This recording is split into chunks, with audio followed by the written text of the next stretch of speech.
Hello and welcome to ADH TV. My name is Morten Møller and I come from Denmark. The fly I'll be tying now is a really heavy nymph. It's made of copper thread and with a tungsten bead. It's a fly for early spring fishing when you need to fish deep, but even in the summer when the water gets warm and you need to get deep down in the holes. You can do this in a lot of different colors. This has an orange head and a red tail, but you can do it in completely black or maybe an olive, depending on what kind of stream you're fishing. This is a really effective pattern if you need to fish deep, and you can even use it as a kind of check nymph if that's what you're preferring. Let's see how I do this right now. The hook we'll be using is a Chemco hook. It's a 2499 SPBL. BL is for barbless.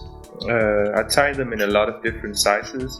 This is a size 6 because it's easier to see when you're doing the videos, but you can use it down to size 14 and 16. Just adjust the sizes of the beads and the thickness of the wire and so on. I got a lot of questions about why I put the head like this. Most fly tyers do it the other way around, with the rounded end up against the hook eye. I do it with the flat end to the hook eye, and I can't really say why. I just started doing this when I started tying flies 20 years ago, and I still do this, so that's the main reason actually. Orange tying thread, could be any color, but I think it suits this fly fine. Tail for the fly is just good old plain Antron yarn. I just make it a little bit moist in the end so it's easier to tie in. And I've tied in all in the beginning here. You could do it further down, but I need a really smooth and even layer beneath the wire, so you need to put all the materials in up here, and then just put on my glasses so I can see what I'm doing.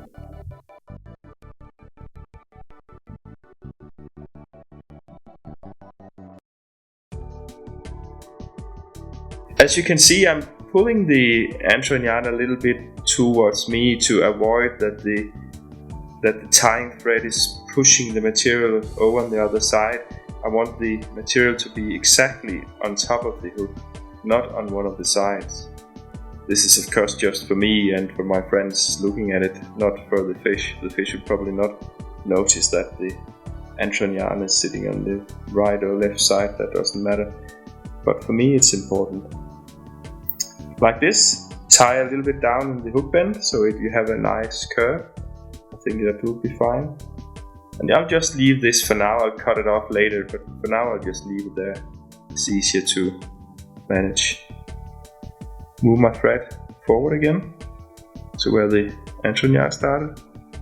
Take a pair of rubber legs, double them, tie them in here.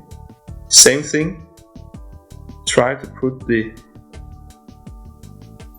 material exactly on the top of the hook, not on the sides, not in the beginning at least. Then we get down to the back of the hook. Then I will pull one leg to each side of the hook so it looks nice. Be very careful here so it looks like it should. One leg on each side. And don't pull too much on the tying thread because the small thin legs can be a little bit fragile, and the thread is thin, so it can cut the legs if you pull too hard. I think that's about it. One leg on each side and the tail in the middle, so that's how it should be. Then we move the thread forwards again, like that. Take a piece of wire. This one is just a dark brown or copper brown wire you can use. You can get any colors today, black, brown, even pink if you want to. but this is the brown one, traditional one you can say. And here I put the wire beneath the hook. Same thing there. Be sure that the wire is beneath the hook all the time. Maybe you can use your nail to push it in if you need to. I don't want the wire to be on the side, but on the underneath. And then again back to where we fasten the legs and the tail. Make maybe a few extra wraps here to be sure that this is securely fastened. Like that. Just to make sure that everything is fine. Yeah, it's okay. We will bring the thread forwards again. I'll just put on a little bit of varnish here. It's not really necessary because we're covering all this thread with the wire. It's just a feeling. I'll prefer to do this, but I'm not sure it really matters. But maybe it secures the wire a little bit. I don't know. It's just a thing I need to do. So.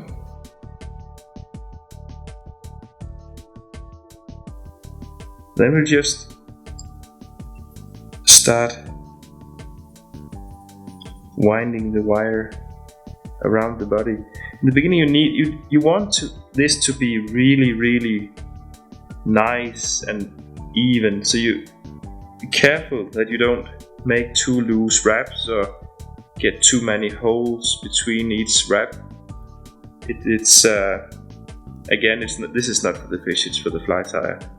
But I want my flies to look good, and if they look good, I get better confidence in them, I think, and maybe I catch some more fish. I don't know, but just take it easy. Each turn after each other, and as close as possible, or as tight as possible.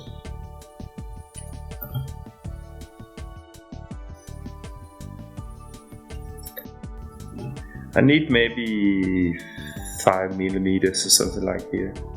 So one wrap more and I'm satisfied. I'll just secure the wire with the thread. Do it several times because we don't want this to loosen again, so be careful.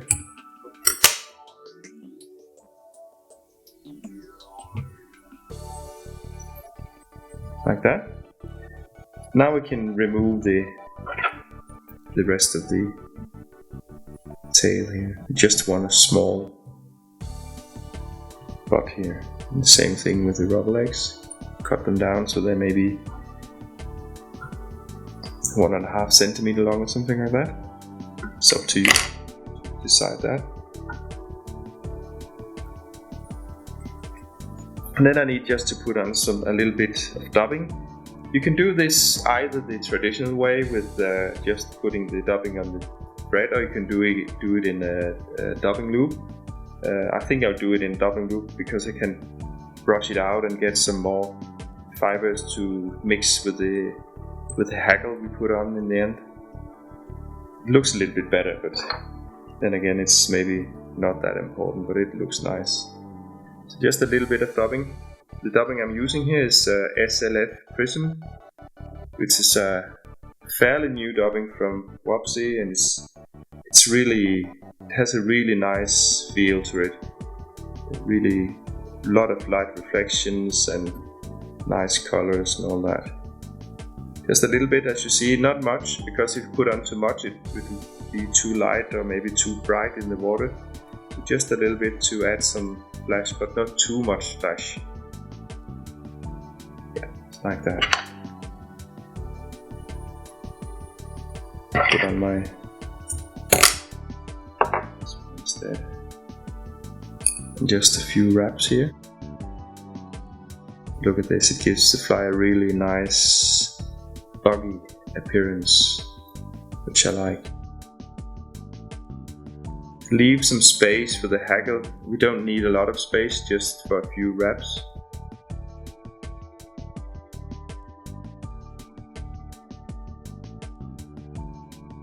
Still got plenty of room here for the haggle.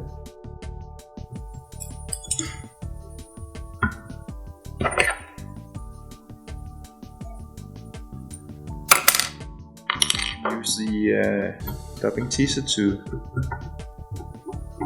make this look a little bit more buggy.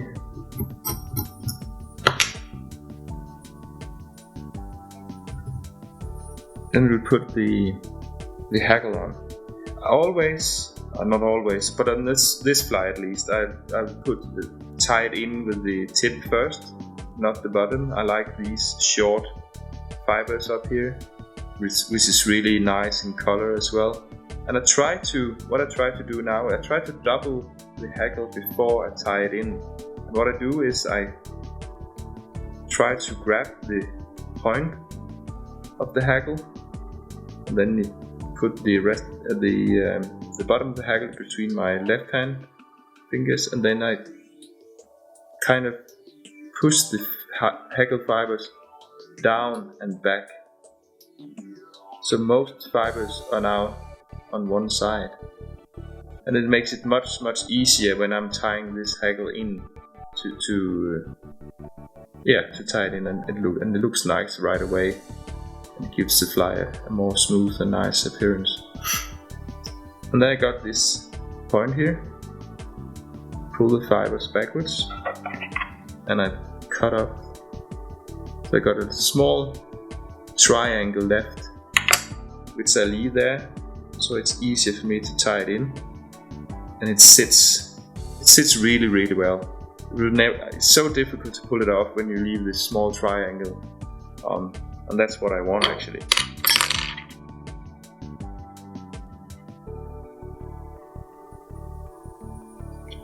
Look at this now, you can see most of the fibers is already pointing backwards. So it's much easier for me now to wrap the haggle in a nice way.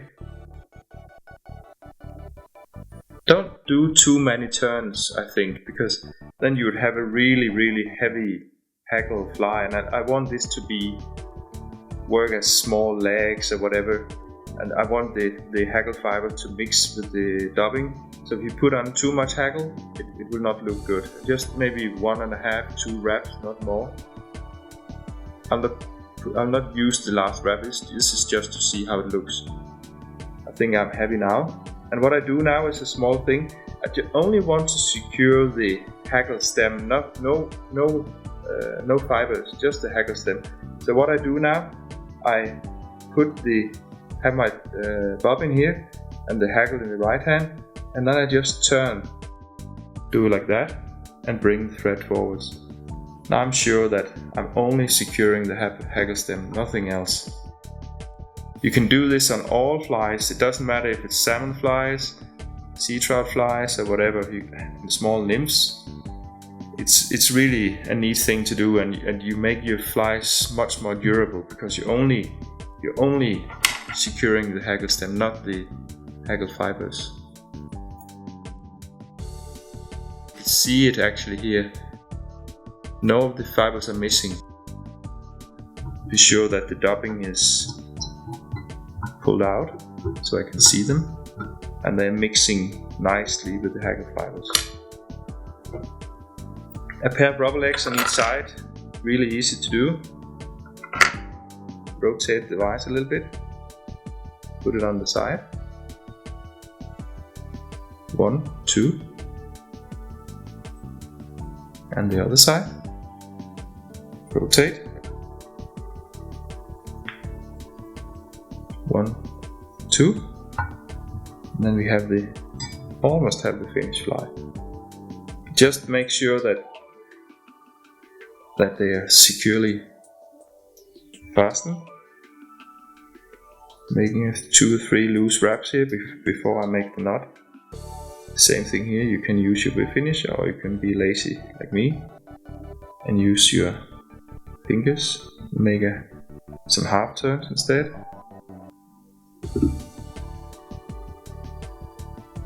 Like that. You can make 2 or 3, cut off the thread. Then the only thing I need to do now is to shorten the legs a little bit. I think they're too long. I could do this out of the fishing water as well, and I could do it here in the vise. I leave them a little bit longer here than I actually want to fish them, and then I can trim them when I get out. I think that's a neat thing to do. And in this case, I want the longest to be in front and a little bit shorter here in the back, so when you pull the fly through the water, you will have this movement of the legs always trying to follow the fly, and it will look really, really nice. Put on some varnish and the fly is done.